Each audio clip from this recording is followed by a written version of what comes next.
Jelajahi cara baru mendapatkan informasi. Download Metro TV Extend sekarang. Setelah sempat tidak hadir pada pemanggilan sebelumnya, Menko Perekonomian Airlangga Hartarto akhirnya datang ke Gedung Kejaksaan Agung pada Senin pagi. Airlangga diperiksa dalam kasus dugaan korupsi pemberian fasilitas ekspor minyak sawit mentah atau CPO terhadap 3 tersangka korporasi. Kasus ini sekaligus membuka babak baru dugaan korupsi buntut kisruh langkanya minyak goreng pada tahun 2022 lalu. Setelah 12 jam diperiksa dalam kapasitasnya sebagai saksi, Menko Bidang Perekonomian Airlangga Hartarto akhirnya keluar dari Gedung Kejaksaan Agung pada Senin malam. Usai menjalani pemeriksaan, Airlangga menyebut dirinya menjawab sebanyak 46 pertanyaan oleh penyidik. Terkait kapasitasnya sebagai Menko Perekonomian, ihwal prosedur perizinan dan kebijakan terkait pelaksanaan kegiatan ekspor-impor-ekspor CPO.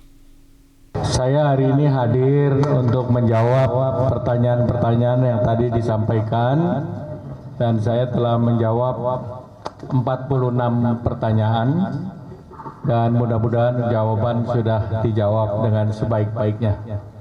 Hal-hal lain tentunya nanti penyidik yang akan menyampaikan atau menjelaskan. Terima kasih.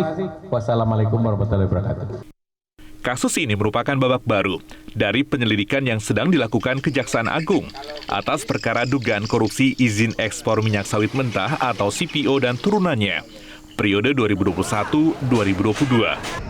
Sebelumnya pada 15 Juni 2023 lalu, Kejaksaan Agung menetapkan 3 korporasi raksasa grup bisnis sawit, yaitu Wilmar, Musimas, dan Permata Hijau sebagai tersangka.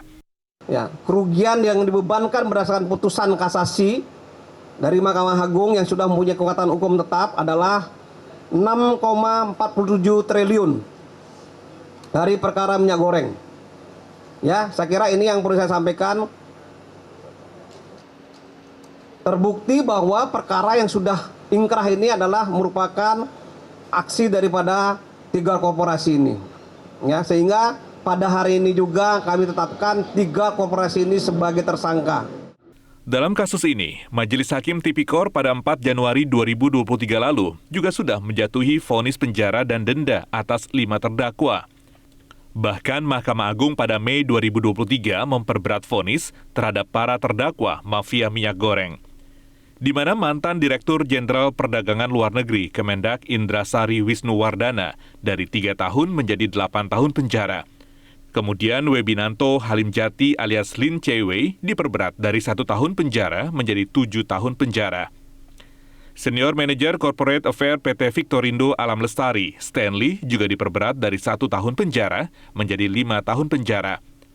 Sementara untuk Komisaris PT Wilmar Nabati Indonesia, Master Parulian Tumanggor, dan General Manager Musimas Pierre Togar Sitanggang, masing-masing diperberat dari 1 tahun penjara menjadi 6 tahun penjara.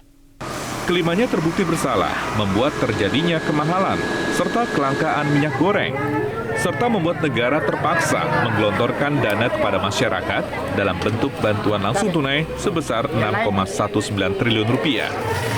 Kasus ini berawal dari tahun 2022 lalu sebagai efek domino kisruh minyak goreng di dalam negeri, di mana pada tahun 2022 terjadi lonjakan hingga kelangkaan minyak goreng.